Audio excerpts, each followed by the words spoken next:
ഇന്നത്തെ വിപണിയിൽ large and tubular ഓഹരികളിൽ നല്ലൊരു മുന്നേറ്റം കാണാൻ സാധിച്ചിരുന്നു. കമ്പനി ആദ്യത്തെ റെയിൽവേ സിസ്റ്റം ഓർഡർ കരസ്ഥമാക്കി. All south eastern Asian Nationals മേഖലയിൽ ഉള്ള ഓർഡറുകളാണ് ഇപ്പോൾ ലഭിച്ചിരിക്കുന്നത്. കമ്പനിയുടെ ജാപ്പനീസ് പാർട്ട്ണറായിട്ടുള്ള സോജിറ്റ്സ് കോർപ്പറേഷനുമായി ചേർന്നാണ് കരാർ നടപ്പിലാക്കുക. ജക്കാർത്ത മാസ് റാപ്പിഡ് ട്രാൻസിറ്റ് അഥവാ MRT പ്രൊജക്ട് ഫേസ് 2A നിർമ്മിക്കാനാണ് ഇപ്പോൾ പദ്ധതിയിട്ടിരിക്കുന്നത്.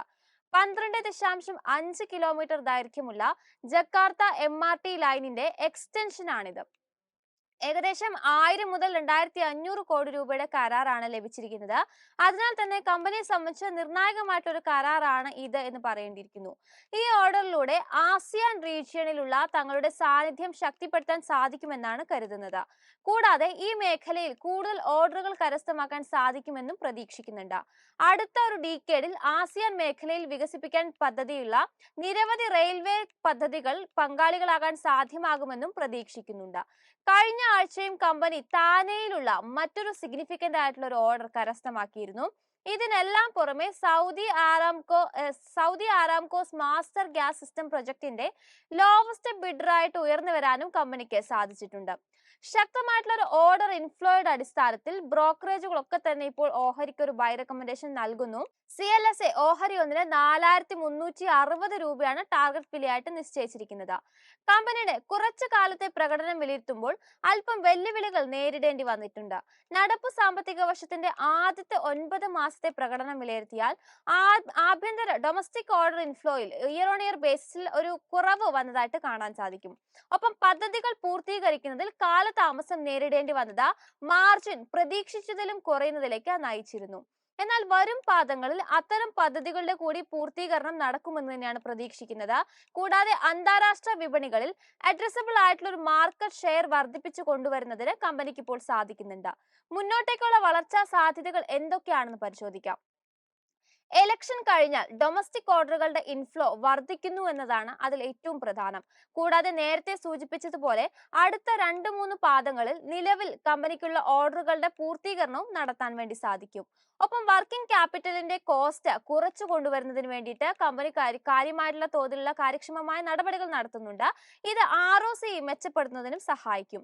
ഈ വർഷം കമ്പനിയുടെ ഓർഡർ ഇൻഫ്ലോയിൽ ഇയർ ഓൺ ഇയർ ബേസിസിൽ 11% കുറവാണ് രേഖപ്പെടുത്തിയിരുന്നത്.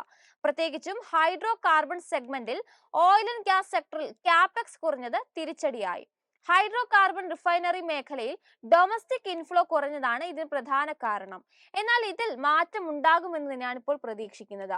കൂടാതെ ഇൻഫ്രാസ്ട്രക്ചർ മേഖലയിൽ ഒരു ബൂം ഉണ്ടാകും എന്നതിൽ യാതൊരു സംശയവുമില്ല. സ്റ്റേറ്റ് റോഡ് പ്രൊജക്ടുകൾ ഉൾപ്പെടെ ട്രാൻസ്പോർട്ടേഷൻ ഇൻഫ്രാസ്ട്രക്ചർ മേഖലയിലും ഹൈസ്പീഡ് റെയിൽ ആൻഡ് മെട്രോ പ്രൊജക്ടുകൾ, ഇറിഗേഷൻ പ്രൊജക്ടുകൾ, ട്രാൻസ്മിഷൻ പ്രൊജക്ടുകൾ മുതലായിട്ടുള്ള ലാർജ് പ്രൊജക്ടുകളൊക്കെ തന്നെ കമ്പനിക്ക് ഭാവിയിൽ കരസ്ഥമാക്കാൻ സാധിക്കുമെന്നാണ് പ്രതീക്ഷിക്കുന്നത്. സൗദി അറേബ്യ അടക്കമുള്ള മിഡിൽ ഈസ്റ്റ് മേഖലയിൽ നിന്നുമാണ് കൂടുതൽ ഓർഡർ ഇൻഫ്ലോ ഇത്തരത്തിൽ ലഭിക്കുന്നത്. ഇത്തരത്തിൽ ഈ വർഷം ഇന്റർനാഷണൽ മേഖലയിൽ നിന്നും 377% വർധനവാണ് ഇയർ ഓൺ ഇയർ ബേസിസിൽ രേഖപ്പെടുത്തിയിരിക്കുന്നത്. പ്രത്യേകിച്ചും ഹൈഡ്രോ കാർബൺ സെഗ്മെന്റിൽ ഓർഡർ ഇൻഫ്ലോ വർദ്ധിച്ചതായി കാണാൻ സാധിക്കും. 2016 സാമ്പത്തിക വർഷം മുതൽ 8.5% മുതൽ 9% ആവറേജ് മാർജിൻ രേഖപ്പെടുത്താൻ ഇതുവഴി സാധിച്ചു. മോത്തിലാൽ ഒസ്വാൾ ഇതിന്റെയൊക്കെ തന്നെ അടിസ്ഥാനത്തിൽ ഒരു ബൈ റെക്കമെൻഡേഷൻ നൽകുമ്പോൾ 2023 മുതൽ 26 വരെയുള്ള സാമ്പത്തിക വർഷം ആകുമ്പോഴേക്കും വരുമാനം, എബിഡ, പ്രോഫിറ്റ് ആഫ്റ്റർ ടാക്സ് എന്നിവയുടെ CAGR യഥാക്രമം 18%, 23%, ഒപ്പം തന്നെ 26% എന്നിങ്ങനെ ആകുമെന്ന് തന്നെയാണ് കണക്കാക്കുന്നത്. ഓർഡർ ഇൻഫ്ലോ ശക്തിപ്പെടുന്നത് വഴി സ്ട്രോങ് ഓർഡർ പൈപ്പ് ലൈൻ കമ്പനിക്ക് ഉണ്ടാകും. ഇൻഫ്രാസ്ട്രക്ചർ, ഹൈഡ്രോ കാർബൺ വിഭാഗങ്ങളിലെ വളർച്ച മുന്നേറ്റത്തെ ത്വരിതപ്പെടുത്തുമെന്നും വിലയിരുത്തുന്നുണ്ട്.